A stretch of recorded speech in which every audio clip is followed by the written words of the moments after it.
എല്ലാ മലയാളി പ്രേക്ഷകർക്കും ഓലച്ചുവടിയിലേക്ക് വീണ്ടും സ്വാഗതം. ജ്യോതിഷം എന്ന് പറയുന്നത് ഒരു ജാതിയുടെയോ ഒരു മതത്തിൻ്റെയോ ഒരു വർണ്ണത്തിൻ്റെയോ ഭാഗമല്ല. ഭൂമിയിലുള്ള സർവ്വ മനുഷ്യകുലത്തിനും ഉതകുന്ന വിധമുള്ള ഒരു വലിയ ശാസ്ത്രമാണ്. ജ്യോതിഷത്തിൽ പരിഹാരങ്ങളില്ല.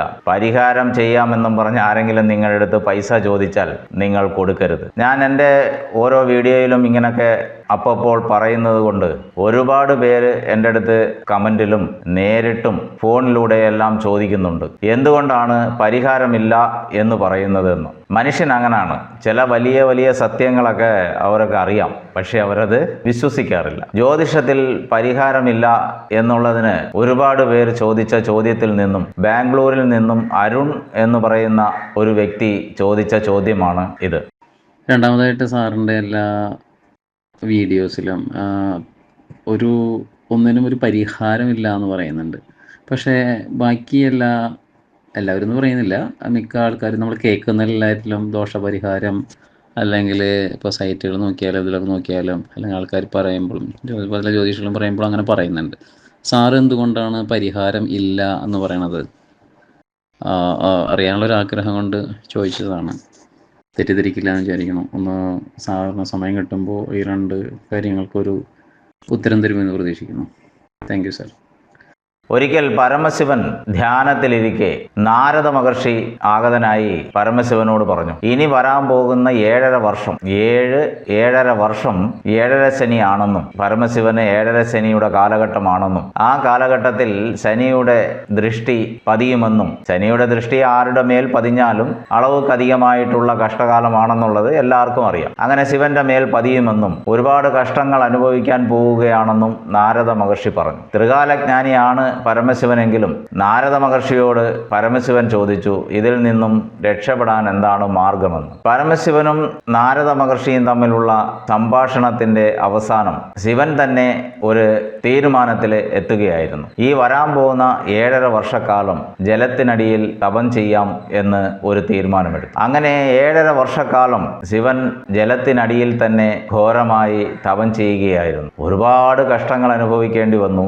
ആ കഷ്ടങ്ങളെല്ലാം തരണം ചെയ്ത് 7.5 വർഷം കഴിഞ്ഞ് ശനീശ്വരന്റെ മുമ്പിൽ ശിവൻ വന്നു പറഞ്ഞു, ഈ കഴിഞ്ഞ 7.5 വർഷക്കാലം താങ്കളെ കൊണ്ട് എന്നെ ഒന്നും ചെയ്യാൻ സാധിച്ചില്ല എന്ന്. അപ്പോൾ ചിരിച്ചുകൊണ്ട് ശനീശ്വരൻ പറഞ്ഞു, ഞാൻ എൻ്റെ ദൃഷ്ടി സാക്ഷാൽ ഭഗവാനായ ശ്രീ പരമേശ്വരന്റെ മേൽ പതിച്ചതിന് ശേഷമാണ് താങ്കൾ ജലത്തിനടിയിൽ തപം ചെയ്യണമെന്നുള്ള തീരുമാനം എടുത്തത് തന്നെ. ശനീശ്വരൻ ഒരു മന്ദസ്മിതത്തോടെ അവിടെ നിന്നും കടന്നുപോയി. ഈ 3 ലോകവും അടക്കി ഭരിക്കുന്ന സാക്ഷാൽ പരമശിവന് ഇത്തരത്തിൽ ആണെങ്കിൽ ഭൂമിയിലുള്ള സാധാരണ മനുഷ്യന് എന്ത് സംഭവിക്കുമെന്ന് നിങ്ങളെ ആലോചിച്ചു നോക്കാവുന്നതേ ഉള്ളൂ. നിങ്ങൾ ചിന്തിച്ചു നോക്കൂ. എത്രയോ കഴിവുകളുള്ള മഹാശക്തി വാய்ந்த ശ്രീ പരമേശ്വരനുക്ക് ശനിയുടെ ദൃഷ്ടിയിൽ നിന്നും രക്ഷപ്പെടാൻ സാധിക്കില്ല എങ്കിൽ മറ്റു ഗ്രഹങ്ങളായ സൂര്യൻ, ചന്ദ്രൻ, ചൊവ്വായ്, ബുധൻ, ശുക്രൻ, രാഹു, കേതു ആകിയ എല്ലാ ഗ്രഹങ്ങളിൽ നിന്നും നമ്മളൊക്കെ എങ്ങനെയാണ് രക്ഷപ്പെടുന്നതെന്ന് നിങ്ങളൊന്ന് ചിന്തിച്ചു നോക്കും. നമ്മൾക്കെല്ലാം ഏറ്റവും സുപരിചിതമായ ഒരു ഭഗവാനാണ് ശ്രീകൃഷ്ണൻ. ഈ ശ്രീകൃഷ്ണന്റെ ജീവിതം തന്നെ ഒന്ന് എടുത്തു നോക്കൂ. ശ്രീകൃഷ്ണന്റെ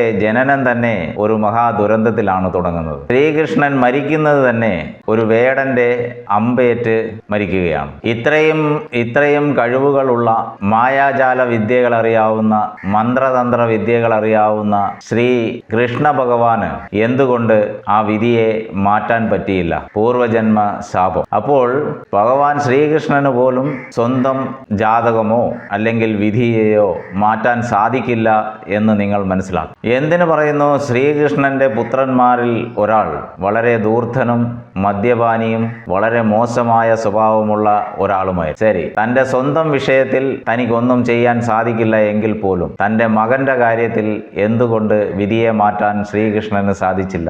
അത് സാധ്യമല്ല എന്ന് ശ്രീകൃഷ്ണന് തന്നെ അറിയാം. സ്വന്തം മകനു വേണ്ടി, ഇന്ദ്രജിത്തിനു വേണ്ടി ഗ്രഹങ്ങളെ ജയിലിലടച്ച രാവണന്റെ കഥയും നിങ്ങൾ കേട്ടിട്ടുണ്ടാവും. അവസാനം എന്ത് സംഭവിച്ചു എന്ന് നിങ്ങൾക്ക് തന്നെ അറിയാം. ഒരു മനുഷ്യന്റെ ജാതകം, ഒരു മനുഷ്യന്റെ വിധി അവൻ ജനിക്കുന്നതിന് അന്ന് അല്ലെങ്കിൽ ജനിക്കുന്നതിന് 1 ഒരു ദിവസം മുമ്പ് അല്ലെങ്കിൽ തലേന്ന് അല്ല എഴുതപ്പെടുന്നത്. അത് പല എന്ന് വെച്ചാൽ ഏകദേശം 7 തലമുറകൾക്ക് മുമ്പേ എഴുതപ്പെടുന്ന ഒരു കാര്യമാണ്. ഞാനിത് പല എൻ്റെ വീഡിയോകളിലും സൂചിപ്പിച്ചിട്ടുള്ള കാര്യവുമാണ്. ഒരു മനുഷ്യൻ ജനിക്കുമ്പോൾ ഗ്രഹങ്ങൾ ഏതെല്ലാം ഡിഗ്രികളിൽ സഞ്ചാരം ചെയ്യുന്നു, അഥവാ നിങ്ങൾ ഈ കാണുന്ന 12 ഘട്ടങ്ങളിട്ട് ഗ്രഹങ്ങൾ എഴുതി വച്ചിരിക്കുന്നല്ലോ, ആ ഗ്രഹങ്ങൾ ഏതേത് ഘട്ടത്തിൽ സഞ്ചരിക്കുന്നു എന്നതിനെ ആസ്പദമാക്കിയാണ് അവരവരുടെ ജീവിതം ഗണിക്കുന്നത്. അതിൽ നിന്നും ഒരു അണുവിട പോലും മാറ്റാൻ സാധിക്കില്ല എന്ന് ഈ ഭൂമിയിലുള്ള എല്ലാവർക്കും തന്നെ അറിയാം. എന്നാൽ അത് വിശ്വസിക്കാൻ ആരും തയ്യാറല്ല. നമ്മൾ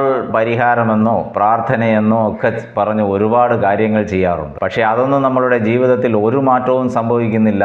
അതുകൊണ്ട് ഒരു മാറ്റവും ചെയ്യാൻ നമുക്ക് സാധിക്കത്തില്ല എന്നുള്ള മഹാസത്യവും ഓരോ മനുഷ്യനും അറിയാൻ പറ്റുന്നു. പക്ഷേ അത് വിശ്വസിക്കാൻ തയ്യാറല്ല, പരസ്യമായി പറയാനും തയ്യാറല്ല. പരിഹാരങ്ങൾ കൊണ്ട് നമുക്കൊരു കാര്യം സാധിച്ചെടുക്കാൻ സാധിക്കുമെങ്കിൽ മതപുരോഹിതന്മാർ ഇതെല്ലാം സാധിക്കുമെന്ന് പറയുന്ന മതപുരോഹിതന്മാർ തന്നെ അവർക്കൊരു അസുഖം വന്നാൽ ആദ്യം പോകുന്നത് ഹോസ്പിറ്റലിലാണ്. പരിഹാരം ചെയ്ത് ഒരു ദരിദ്രനായ ഒരു വ്യക്തിയെ പരിഹാരം ചെയ്ത് ധനികനാക്കാനോ അല്ലെങ്കിൽ സാധാരണ ഒരു മരപ്പണി ചെയ്യുന്ന ഒരു ആശാരിയെ ഒരു വൈദ്യനാക്കാനോ ഇവിടെ സാധിക്കത്തില്ലെന്ന് എല്ലാവർക്കും തന്നെ അറിയാം. നിങ്ങൾക്ക് മനസ്സിലാവുന്ന രീതിയിൽ പറഞ്ഞാൽ ഓരോ മനുഷ്യനും ഓരോ വ്യത്യസ്തമായിട്ടുള്ള ജനനമാണ്. നിങ്ങൾക്ക് തന്നെ അറിയാം, ഓരോ മനുഷ്യൻ്റെയും തള്ളവിരൽ വളരെ വ്യത്യസ്തമാണ്, ഒന്നിനോടൊന്ന് സാമ്യമുള്ളതല്ല. എന്തിനു പറയുന്നു? ഭൂമിയിൽ ജനിക്കുന്ന ഓരോ മനുഷ്യരും മറ്റൊരു മനുഷ്യനുമായി സാമ്യമുള്ളതല്ല. ഇതാണ് നമ്മൾ മനസ്സിലാക്കേണ്ട ഒരു വലിയ സത്യം. അതുകൊണ്ട് തന്നെ ജ്യോതിഷത്തിൽ പരിഹാരമില്ല എന്നുള്ളത് നഗ്ന സത്യമാണ്. മനുഷ്യൻ എന്ന് പറയുന്നത് ഒരു രസായന കൂട്ടാണ്, കുറേ രാസവസ്തുക്കളുടെ കൂട്ടാണ്. ആ രാസവസ്തുക്കൾ എന്ന് പറയുന്നത് നമ്മൾ ജനിക്കുമ്പോൾ ഗ്രഹങ്ങൾ എന്തെല്ലാം ഡിഗ്രിയിൽ ഏത് സ്ഥലത്ത് ഏത് കോണത്തിൽ നിൽക്കുന്നുവോ അത് അതിൻ്റെ കിരണങ്ങൾ നമ്മുടെ ശരീരത്ത് പതിക്കുമ്പോൾ നമ്മളുടെ ശരീരത്തുണ്ടാകുന്ന ചില രാസവസ്തുക്കളുടെ സങ്കലനമാണ് മനുഷ്യജന്മം, മനുഷ്യൻ്റെ ജീവിതം തന്നെ നിശ്ചയിക്കുന്നത്. ജ്യോതിഷത്തിൽ പരിഹാരമില്ല എന്ന് പറയുന്നത് അത്ഭുതമായ കഴിവുകളുള്ള എല്ലാ മന്ത്രതന്ത്രങ്ങളും അറിയാവുന്ന ദേവന്മാർക്ക് അവരുടെ ജീവിതത്തിൽ ഒരു മാറ്റവും ഉണ്ടാക്കാൻ കഴിയില്ല എങ്കിൽ സാധാരണ മനുഷ്യനായ നമ്മൾക്ക് എന്ത് ചെയ്യാൻ സാധിക്കും? അപ്പോൾ നിങ്ങൾ ചോദിക്കും, കുറേയേറെ ജ്യോതിഷന്മാർ പരിഹാരമുണ്ട് എന്ന് പറഞ്ഞിട്ട് ഓരോ കാര്യങ്ങൾ പറയുന്നുണ്ടല്ലോ, പണം ഈടാക്കുന്നുണ്ടല്ലോ എന്നൊക്കെ. അവിടെയാണ് നിങ്ങൾ ഒരു കാര്യം മനസ്സിലാക്കേണ്ടത്. ഇത് കലിയുഗമാണ്. ഇവിടെ നീതി, ന്യായം, ദാനം, ധർമ്മം ഇങ്ങനൊന്നും സംഭവിക്കാൻ സാധ്യതകളില്ല, എവിടെയും സംഭവിക്കുകയില്ല. ഓരോരുത്തരുടെയും സ്വാർത്ഥ താല്പര്യങ്ങൾ മാത്രമാണ് കലിയുഗത്തിൽ പ്രവർത്തിക്കുന്നത്. കലിയുഗത്തിൽ വ്യാജമായ ദൈവങ്ങൾ ഉണ്ടാകും, വ്യാജമായ ജ്യോതിഷന്മാരുണ്ടാകും, വ്യാജമായ വൈദ്യന്മാരുണ്ടാകും. എന്തിന്? എല്ലാം വ്യാജമായിട്ട് തന്നെയാണ് മുന്നോട്ട് പോകുന്നത്. മാത്രമല്ല അതുമൂലം നിങ്ങളെ ഇവരെല്ലാം വളരെയധികം പറ്റിക്കുകയും അതിൽ നിന്ന് കിട്ടുന്ന പണം ഉപയോഗിച്ച് ഈ ഭൗതിക സുഖങ്ങളെല്ലാം അനുഭവിക്കുകയും കാമിനി, ലഹരി ആകിയിട്ടുള്ള വസ്തുക്കൾ ഉപയോഗിച്ച് സന്തോഷം കണ്ടെത്തുകയും ചെയ്യും. അതാണ് കലിയുഗം. മൊത്തത്തിൽ പച്ച മലയാളത്തിൽ പറഞ്ഞാൽ നിങ്ങളെ പറഞ്ഞു പറ്റിക്കും എന്നർത്ഥം. എൻ്റെ ഈ 54 വയസ്സുവരെ ഞാൻ ആയിരക്കണക്കിന് പേരുടെ ജാതകം പരിശോധിക്കുകയും ഏറെക്കുറെ ഫലം പ്രവചിക്കുകയും ഒക്കെ ചെയ്തിട്ടുണ്ട്. ഇങ്ങനെയുള്ള ഈ സാഹചര്യത്തിൽ എനിക്ക് പറയാനുള്ളത്, ഇന്നേതുവരെ പൂർണ്ണമായിട്ടുള്ള ഒരു മനുഷ്യനെ ഞാൻ കണ്ടിട്ടില്ല. 16 സെൽവങ്ങളിൽ ഏതെങ്കിലും ഒന്ന് ഇല്ലാത്ത ഓരോ വ്യക്തികളെയാണ് ഞാൻ ഇതുവരെ കണ്ടിട്ടുള്ളത്. ഭയങ്കര കോടീശ്വരന്മാരായിരിക്കും, ഒരുപാട് സ്വത്തുവകകൾ ഉണ്ടായിരിക്കും. പക്ഷേ അങ്ങനെയുള്ളവർക്ക് നല്ല ഭാര്യ ഉണ്ടാകാറില്ല, നല്ല മക്കൾ ഉണ്ടാകാറില്ല, ഒരുപക്ഷെ അവർക്ക് സന്തതികളെ ഇല്ലാതെ തന്നെ ഇരിക്കും. അങ്ങനെ ഓരോരുത്തർക്കും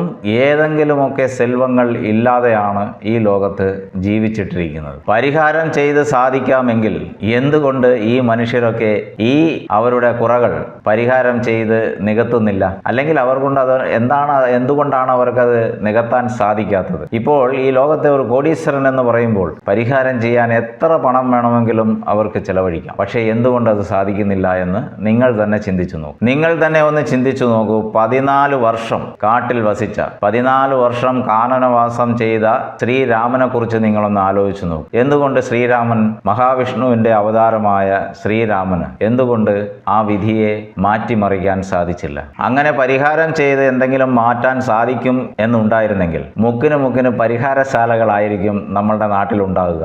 എവിടെയും പരിഹാരശാലകൾ കാണുന്നില്ലല്ലോ. നിങ്ങൾ തന്നെ ഒന്ന് നിങ്ങളൊന്ന് ചിന്തിച്ചു നോക്കൂ. അങ്ങനെ ഒരു മനുഷ്യൻ പരിഹാരം ചെയ്ത് അവരുടെ മരണത്തെ തടുക്കാൻ സാധിക്കുമോ? അങ്ങനെ തടുക്കാൻ സാധിക്കുമായിരുന്നെങ്കിൽ, വിധി മാറ്റാൻ സാധിക്കുമായിരുന്നെങ്കിൽ, ഈ ലോകത്ത് നമ്മൾക്കറിയാവുന്ന മാമുനികൾ, ഋഷിവരന്മാർ എല്ലാം ഭയങ്കര കഴിവുള്ളവർ, സപ്ത ഋഷികളെല്ലാവരും ഇപ്പോഴും ജീവിച്ചിരുന്നേനെയല്ലേ? പരിഹാരം ചെയ്ത് അവരുടെ ജീവൻ ഈ ഭൂമിയിൽ നിലനിർത്താമായിരുന്നല്ലേ?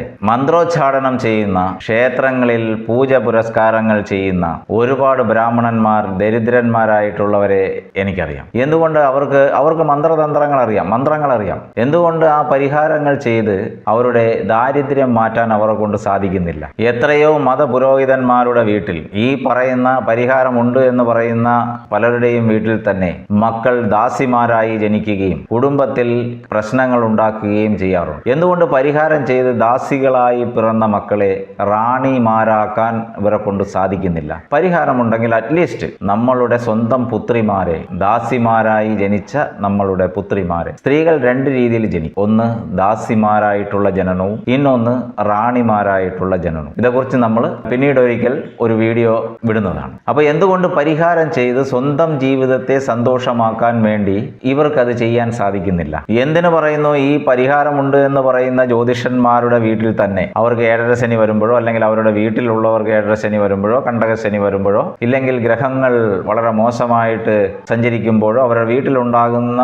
പല കഷ്ടങ്ങളും ഞാൻ നേരിട്ട് കണ്ടിട്ടുണ്ട്. അങ്ങനെ കഷ്ടങ്ങൾ സംഭവിക്കുമ്പോൾ പരിഹാരം ചെയ്ത് അവരുടെ കുടുംബത്തിൽ തന്നെ മാറ്റങ്ങൾ ഉണ്ടാക്കാൻ സാധിക്കുമല്ലോ. അവർക്ക് എന്തുകൊണ്ടത് സാധിക്കുന്നില്ല? നിങ്ങൾ തന്നെ ഒന്ന് ആലോചിച്ച് നോക്കും. അപ്പോൾ പരിഹാരമില്ല എന്നുള്ളതാണ് പരമസത്യം. പുരാണത്തിന്റെ തെളിവനുസരിച്ച് പഞ്ചപാണ്ഡവരിൽ സഹാദേവനാണ് ജ്യോതിഷ പണ്ഡിതൻ. പഞ്ചപാണ്ഡവരും കൗരവരും തമ്മിലുള്ള യുദ്ധം പ്രഖ്യാപിക്കുമ്പോൾ തന്നെ സഹാദേവനാണ് യുദ്ധത്തിന് നേരം എഴുതി കൊടുത്തത്. അങ്ങനെയുള്ള പഞ്ചപാണ്ഡവരിൽ ഒരുവരായ സഹാദേവന് തൻ്റെ മൂത്ത സഹോദരനാൽ എല്ലാം നഷ്ടപ്പെട്ട്, രാജ്യം നഷ്ടപ്പെടും, വീട് നഷ്ടപ്പെടും, എല്ലാം നഷ്ടപ്പെട്ട് വെറും കൈയോടെ നിൽക്കേണ്ടി വരും, അവസാനം യുദ്ധക്കളത്തിലിറങ്ങി നമ്മൾ യുദ്ധം ചെയ്യേണ്ടി വരും എന്നെല്ലാം മുൻപേ കൂട്ടി അറിയാമായിരുന്നിട്ടും ജ്യോതിഷ പണ്ഡിതനായ സഹാദേവൻ എന്തുകൊണ്ട് അത് പരിഹാരം ചെയ്ത് മാറ്റി ആ യുദ്ധമെങ്കിലും ഒഴിവാക്കാൻ പറ്റിയില്ല?